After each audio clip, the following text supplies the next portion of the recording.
Então, a gente pode esmiuçar item a item, se você quiser, quanto ao standard também, né?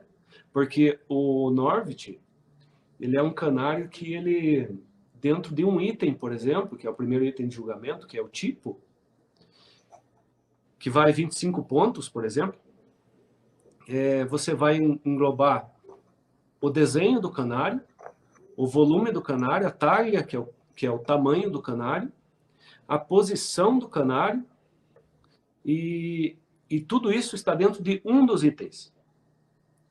Né? Depois nós vemos a plumagem, nós vemos a pescoço e nuca, depois nós vamos ver as asas, a cor, a cauda. É uma das poucas raças que separa esses itens. Separa, por exemplo, uma particularidade que poucas pessoas conhecem. A asa de um Norvit vale 10 pontos, por exemplo. Né? A cauda vale 5, as pernas valem 5. Então, ele é dividido em várias partes e cada uma das partes é pontuada. É difícil para o criador, é difícil para o juiz fazer o julgamento. Então, são particularidades dessa raça. Entendeu? Dá para a gente falar algo mais para frente, olhando a imagem também, né, do estandarte. Então, beleza. Vamos aproveitar que a gente está nessa raça, então. Vamos colocar algumas imagens aqui. Aí depois a gente pula mais para frente para o York. E algumas particularidades a gente já pega de uma vez aí com relação à raça aí. Confesso para você, Fabiano, eu acho que foi uns 2, 3 anos atrás aí que eu tive o prazer de ouvir alguns áudios aí de palestra sua e me encantei pela raça. Eu gosto muito de Gloucester, né? E até gostaria que você falasse para a gente aí, porque o pessoal sabe, não, mas o Novice, né? Você pode puxar a orelha, tá? Não? É muito parecido com o Gloucester. Eu falei assim, não, gente, entendeu? Tem suas particularidades diferentes. Até o formato do stand é totalmente diferente. É bem diferente. Inclusive, a planilha de julgamento também é bem diferente. O Norvit não é um Gloucester grande. E o Gloucester não é um Norvit pequeno. São bem diferentes, né? O Norvit, por exemplo, o Gloucester, uma das particularidades dele ali, é ele ser bem atarracado, né? Ele não ter pescoço. E se você vê esse canário que você colocou na tela aí, esse canário é de um amigo meu da Inglaterra, ele é um juiz chamado Chris Goodall. Ele autorizou a usar as imagens dele. Esses canários são fantásticos. Esses canários são dos anos 90. Em raros casos, aqui no Brasil, a gente vê canários com esse padrão, com essa qualidade. E nos anos 90 ele já criava esse tipo de canário, não criava um ou outro canário assim. Todos esses canários que você vai mostrar aí eram dele, porque ele não cria mais, né? Ele acabou com o plantel. Ele é um dos remanescentes lá. Inclusive, ele nasceu no condado de Norfolk, que é onde nasceu a raça Norvit. Hoje ele tem lá seus... deve estar com uns 82 anos. O pai dele tem cerca de uns 100 anos e o pai dele criava Norvit. O pai dele criou por 70 anos os Norvits. Entendeu? E o pai dele está lá firme ainda, o pai e a mãe dele. Então, ele é um juiz que ele, lá nos anos 90, criava já canários com esse padrão. Com essa testa elevada, cabeça redonda. Olha a largura desse pescoço, desse canário. Peito volumoso, sem flanco destacado, tá vendo? Canário redondo, cauda curta, asa curta, bico curto, perna curta. Então, para chegar aqui, nesse canário, você beira a perfeição. Entendeu? Ele, se você olhar com calma assim, ele não parece um Gloucester, na verdade. Ele não parece. Eu vejo assim um abismo entre as duas raças, sabe? Não é um Gloucester. Claro que quem tem afinidade pelo Gloucester, porque um lembra o outro, quem gosta de Gloucester gosta de Norvit. Quem gosta de Norvit gosta de Gloucester. Eu tenho uns Gloucester aqui em casa. E vejo que hoje, no Brasil, nós temos canários se aproximando desse estandarte que nós estamos observando aí nas imagens. Canários quase beirando a perfeição. É tudo isso que pede o estandarte da raça. Olha que canária mais linda, ó. Cabeça redonda. Um detalhe que pouco se atém. A sobrancelha desse canário é uma sobrancelha compacta. E é uma sobrancelha que não cobre os olhos do canário. Isso é importante, porque os olhos do Norvit devem aparecer. Devem aparecer. Esses canários que você vê por aí, muitas vezes, que não são poucas, quero mandar um abraço para o meu amigo Miro, que entrou na live, o Hélio, lá de Curitiba. Essa sobrancelha lisa na lateral, ela é difícil de você conseguir, porque geralmente ela vem desfiada, sabe? Ela não vem nesse padrão compactado. Ela faz tipo uma sombrinha na lateral dos olhos e cobre os olhos. Então aqui é o padrão que nós temos que seguir. Se você olha as asas desse canário, o comprimento das asas dele. Os flancos não tem uma pena solta, por exemplo, que é quase impossível de você conseguir fazer isso num canário. Ele é limpo por baixo. Um dos itens que eu, criando a raça, achei mais difícil de se alcançar no standard, é o item da curva reversa da cauda. É difícil de entender, mas quando você olha ali embaixo, na cauda, onde ela vem, e ela começa a oliva ali do canário, ela faz uma curva reversa assim, ó, vindo de baixo, certo? Vem de baixo, faz essa curva reversa sem nenhuma pena desfiada e vem para o implante das pernas. Isso aí é quase impossível de fazer. Entendeu? São tantos os desafios na raça, porque você arruma um lado. Por exemplo, eu quero acertar essa curva reversa. Eu começo a enxugar os canários para que a curva fique compactada, que a sobrancelha fique compactada. Só que eu começo a também diminuir a estrutura óssea do canário. E diminuindo a estrutura óssea do canário, vou diminuir o tamanho. E vamos lembrar que o primeiro item de julgamento é o tamanho, é a talha. E se ele baixar de 15,5 centímetros, ele é desclassificado, canários abaixo de 15 centímetros. Olha que canário perfeito. Uma testa bem alta, um canário bem redondo, cheio. Importante destacar aí onde você está com o mouse. Põe o mouse, a seta no peito dele ali, no meio do peito. Ali, esse diâmetro entre as costas e a parte mais profunda do peito aqui, ele deve ser o mais largo possível. Esse é o tamanho ao qual o estandar se refere. Tamanho do volume dele. Tá? Ele tem que ser esse canário corpulento, sabe? Ele não pode ser comprido quando aqui o estandar fala sobre o tamanho. É tamanho de volume. Não de penas, porque se for de penas, esse canário é um canário de estrutura. Se fosse volume de penas, esses flancos estavam levantando por cima das asas. Tá? Esse é um canário que ele tem volume ósseo, estrutura. Sabe aquele canário que você pega na mão, ele enche a tua mão, você não consegue fechar a mão? É esse aí. Como tem canários que você pega na mão, ele some dentro da tua mão porque é só pluma. Então esse canário não tem volume. Ele tem volume de pluma. Entendeu? Se quiser passar outra. Se tiver algum comentário para fazer, ou perguntar alguma coisa, ou se alguém quiser perguntar lá no nosso chat lá, né? Tá ok. A galera que está aí presente aí, pessoal, tá? Surgiu alguma dúvida, pode perguntar aí. E daqui a pouco a gente vai começar a ler os comentários aí e cumprimentar a galera também. Olha aí um intenso. Lindo. Lindo. É aquilo que a gente estava falando. Olha o acabamento embaixo desse canário, né? Ele faz uma curva perfeita no peito. Ele faz uma testa bem alta, uma cabeça bem redonda. Eu queria falar uma particularidade também, que o pessoal, quando pensa em Norvit, ele pensa só em cabeça. Não é verdade? E não é só a cabeça. A cabeça acho que é o quarto item de julgamento, onde primeiro vem o tamanho, né? Onde a parte dos 25 pontos não é só tamanho, é tipo. É um item chamado tipo, onde engloba o tamanho, a movimentação do pássaro, a posição de 45 graus e o desenho da ave. Entendeu? Então, tudo isso está englobado no item tipo. E o tamanho dele, que tem que ser em torno de 16 centímetros. Coloquei esse canário para que você veja. Aqui nós temos uma bochecha bem forte nesse canário. tá? Além da testa alta. Só que alguns diriam esse canário ele tem uma cabeça pequena. Alguns diriam que esse canário tem uma cabeça pequena. Só que a cabeça ela tem que ser proporcional à ave. Ela não pode ser muito grande.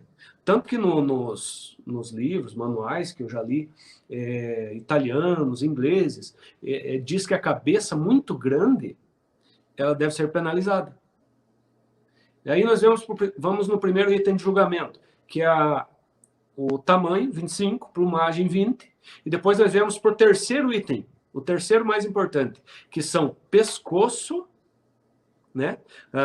Muitas pessoas eu já vi falando que o Norvit não pode ter pescoço, que ele tem que ser atarracado igual o Gloucester. Mas daí como que eu vou julgar 2 itens da tabela que dizem respeito ao pescoço, que é pescoço e nuca? E esses 2 itens englobados valem 10 pontos. Né? E esse é o terceiro item da tabela. E daí nós vamos para o quarto item, que é a cabeça, que vale 10. Então o Norvit não é só a cabeça. É o quarto item da tabela, valendo 10 pontos. Contra outros 2 que vêm na frente, importantíssimos, que é o tamanho, né? Que envolveu tudo aquilo que a gente falou.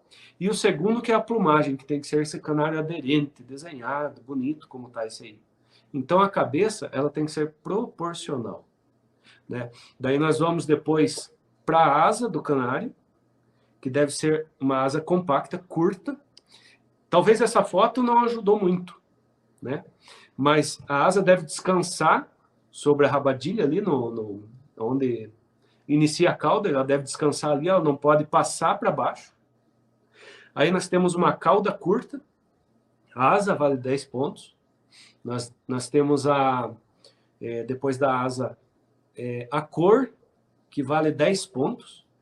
Esse é um canário que julga a cor, sim. Por quê? Porque quando ele começou a ser criado, lá nos anos 1800 mais ou menos, é uma das raças mais antigas, ele foi criado com o intuito de ser um canário de cor. Ele era do tamanho de um lizard, por exemplo. E depois ele foi miscigenado com o Lancashire. Eu vou lembrando algumas particularidades e eu vou falando aqui.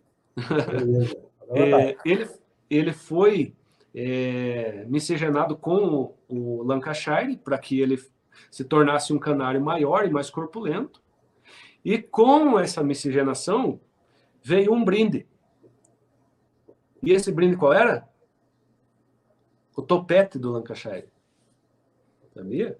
Então, os primeiros Norvits, existia o Plainhead e o canário de cap, que é o canário com topete. Existiam Norvits de topete. Boa. Isso depois foi...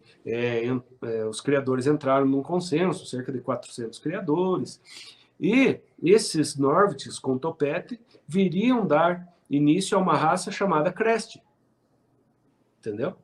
Então, o Crest veio dos Norvits com topete que eram criados lá no passado. Claro, depois se tornaram 2 raças bem separadas, distintas uma da outra.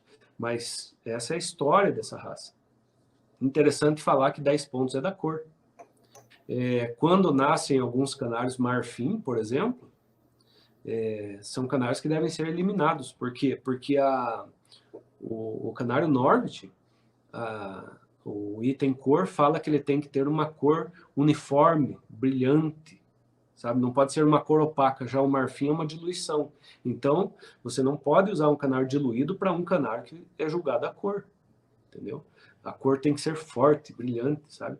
Então, são particularidades da raça. As pernas não podem mostrar a coxa, como está nesse desenho aí, nessa imagem. Tem também o bico, ele é curto, cônico.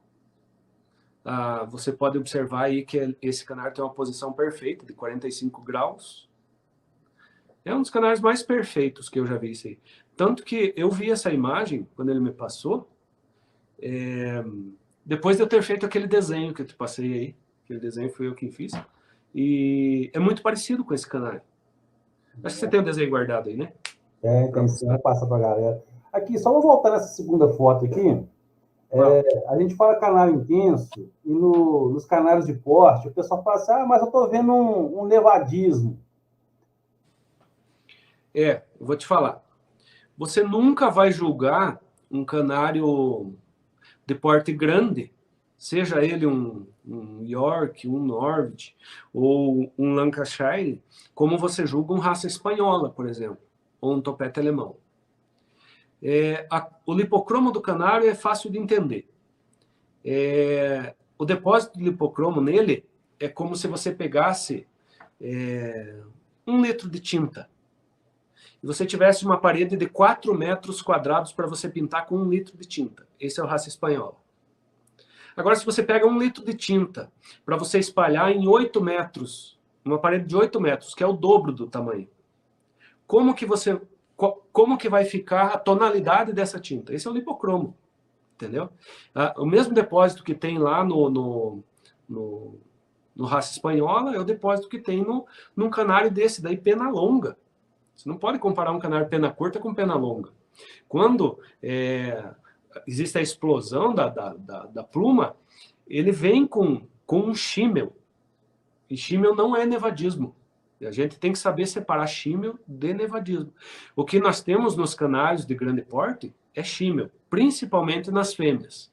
Tanto que isso aí é uma fêmea, é muito fácil de identificar. Entendeu? Você olha para o canário, você já identifica. Esse é uma fêmea. Por quê? Porque geralmente ela tem uma gola com shimmer. Entendeu? Nevadismo não. Ela tem shimmer nas costas, como está essa aí. É fácil. Quando a gente cria a raça, a gente vai tendo esse olho um pouquinho mais apurado para fazer essa avaliação.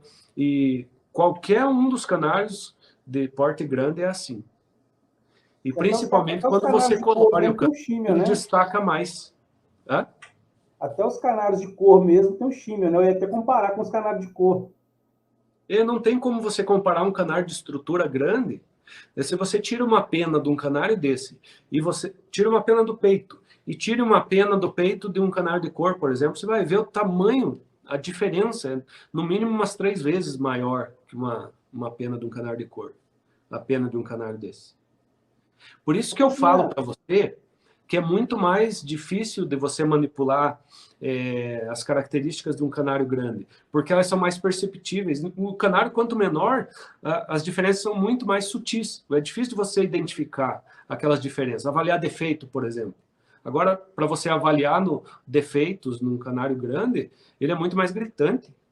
Muito mais... se bate o olho, nossa, ele tem um defeito. Nossa, mas se fosse num pequeno, você não ia ver o defeito, entendeu? Mais ou menos por aí o raciocínio. Aqui te perguntar, como seria a nomenclatura desse canário da foto? Já que ele tem penas melânicas, né? Esse é um Norwich lipocrômico pintado intenso. Daí, se for no caso do especialista, porque lá no especialista, nós não temos ainda o clube especialista aqui no Brasil, por enquanto, mas vamos ter, viu? São julgados os machos separados das fêmeas. Então, aqui no caso, depois da nomenclatura, seria fêmea.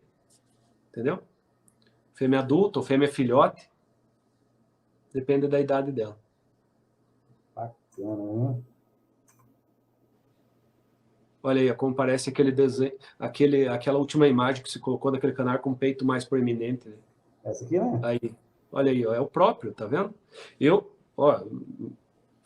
falo a verdade, né? Mas eu não tinha visto aquela foto até então que ele me passou, porque eu conheço aquelas outras que são famosas. Essa foto eu nunca tinha visto.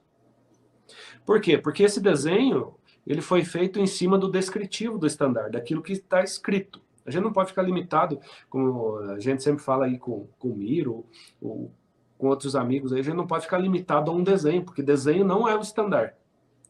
Desenho está passível de interpretação.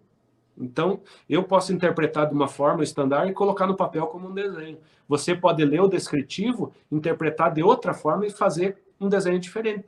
Entendeu? Então, tudo aquilo que é passível de interpretação, você não pode levar em consideração ao pé da letra. A ferro e fogo, vamos dizer assim.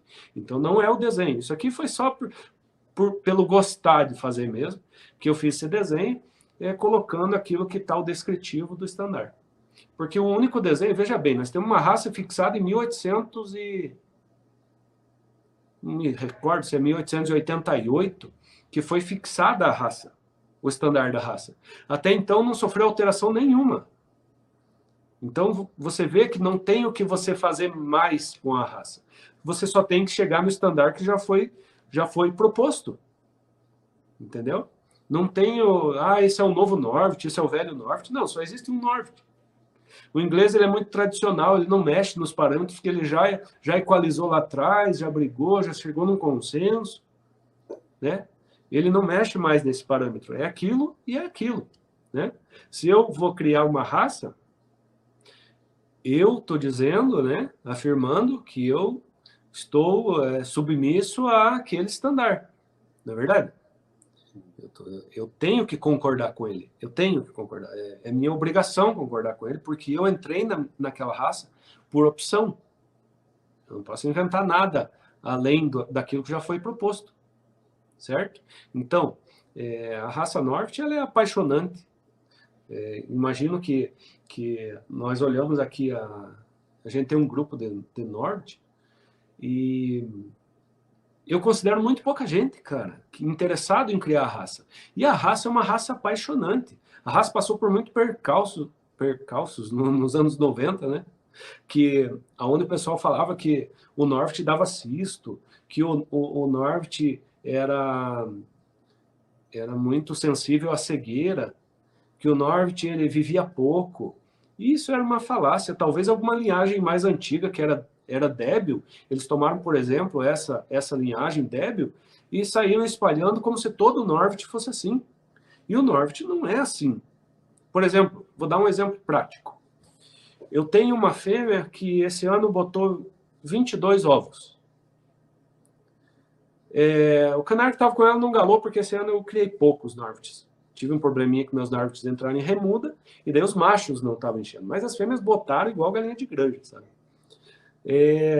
Essa fêmea, que botou 22 ovos, ela é 2015. Agora você vai dizer que o Norvit tem vida curta? Uma fêmea que se debilita botando todo ano, né? Trocando pena, perdendo cálcio, perdendo o que ela tem no organismo para gerar vários ovos aí, né? E ela com 8 anos. Imagina. 8 anos? Eu nunca vi, claro, que é um caso esporádico, né? Mas ela tem 8 anos, está aqui. Eu coloquei ela sozinha ali, porque aquela ali tem que morrer em casa, né, cara? Porque quanta alegria já deu, né? Imagino que os filhos, isso aí é linhagem. Imagino que os filhos também vão ter uma vida longa, né? Não só ela. Porque é hereditário.